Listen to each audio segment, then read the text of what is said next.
तो lines and angles का अपना जो चैप्टर है उसको आगे कंटिन्यू करते हैं। आर डी शर्मा का जो एक्सरसाइज 10.1 है वो अपने लोगों ने सॉल्व कर लिया, और उसके पहले जो है अपने थ्योरी का जो है 5 पार्ट किए थे, ये अपना 6 पार्ट है, क्योंकि आगे बढ़ने से पहले 2 तरह के एंगल्स है वो आपको जो है समझ में आने चाहिए, उसके बाद ही जो है आप सम सॉल्व कर पाओगे। तो ये अपना लाइन्स एंड एंगल्स का थ्योरी का जो है पार्ट 6 है ये।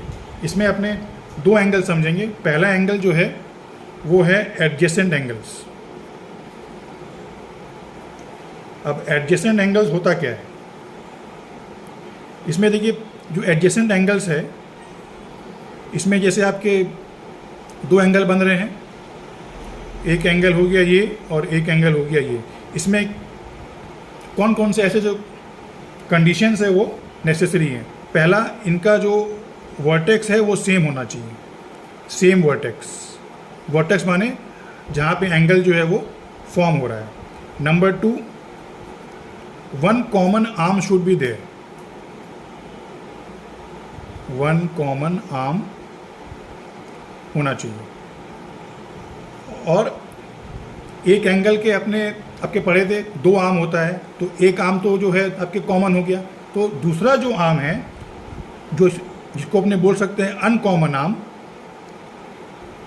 Uncommon arm should be on either side of common arm.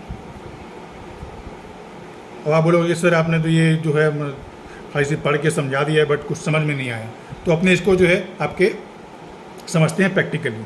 समझिए ये एंगल है, ये है ए, ये है बी, ये है सी, ठीक है। ये हो गया अपना वर्टेक्स। अब यहाँ से एक एंगल जो है, एक रे जो है और निकाल लेते हैं, और यहाँ पे इसको दे देते हैं डी। अब अपने पास क्या हुआ है, 2 एंगल बन गए। अब ये 2 एंगल जो है, एक एंगल हो गया ए बी डी और एक एंगल हो गया डी बी सी, ये दोनों एडजेसेंट है कि नहीं, अगर अपने को देखना हो तो अपनी फर्स्ट कंडीशन क्या है, सेम वर्टेक्स। सेम वर्टेक्स हो रहा है, पॉइंट बी जो है आपके सेम वर्टेक्स है, 1 कॉमन आर्म। अब एंगल ए बी डी और एंगल डी बी सी में अब आप देख रहे हो कि जो कॉमन आर्म है वो है बी डी, है ना, बी डी जो है वो कॉमन आर्म है, तो ये भी हो गया। अब अनकॉमन आर्म, तो इसमें अनकॉमन आर्म जो है वो कौन से हो गए, ए बी हो गए और बी सी हो गए। Should be on the either side of the common arm, तो ये कॉमन आर्म के आइदर साइड में जो है आपके ये दोनों अनकॉमन आर्म हो गए। तो ये वाला जो है अपने बोल सकते हैं कि फिर angle A B D and angle D B C जो है दे आर एडजेसेंट एंगल्स, ठीक है ना। होपफुली समझ में आ गया होगा, एकदम सिंपल है। अब इसके अलावा जो है एक दूसरा एंगल जो है वो अपने करते हैं, वो कौन सा एंगल है,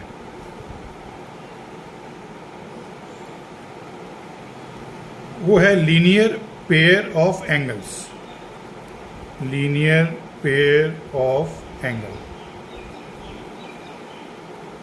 इसमें क्या बोलता है कि 2 जो एडजेसेंट जो एंगल्स हैं वो अगर वर्टिकली ऑपोजिट हैं तो उन दोनों एंगल का टोटल जो है वो होगा 180 डिग्री, ठीक है। तो कैसे वो अपने आपका देखते हैं, समझ लीजिए ये एक एंगल है ऐसे, ठीक है, ए बी और सी, ये एक एंगल है, एंगल ए बी सी। अब इस बी सी के ऑपोजिट में ही एकदम वर्टिकली ऑपोजिट अगर एक रे और है जो कि है डी, है ना, तो यहाँ अपने को फिर 2 एंगल मिल गए, एक एंगल ए बी डी ये वाला और एक एंगल ए बी सी ये वाला। तो अब अगर जो अनकॉमन जो आर्म है वो अगर एक दूसरे के वर्टिकली ऑपोजिट है तो इन दोनों एंगल का टोटल जो है वो 180 डिग्री होगा। ये लीनियर पेयर ऑफ एंगल का प्रॉपर्टी है। ये ज़रूरी नहीं है कि स्ट्रेट हो, ये ऐसे भी हो सकता है। समझ लीजिए ये ऐसे हो गया, ये है ए बी सी और डी। तो एंगल ए डी सी और एंगल सी डी बी, इनका भी जो आपके टोटल है 180 डिग्री होगा।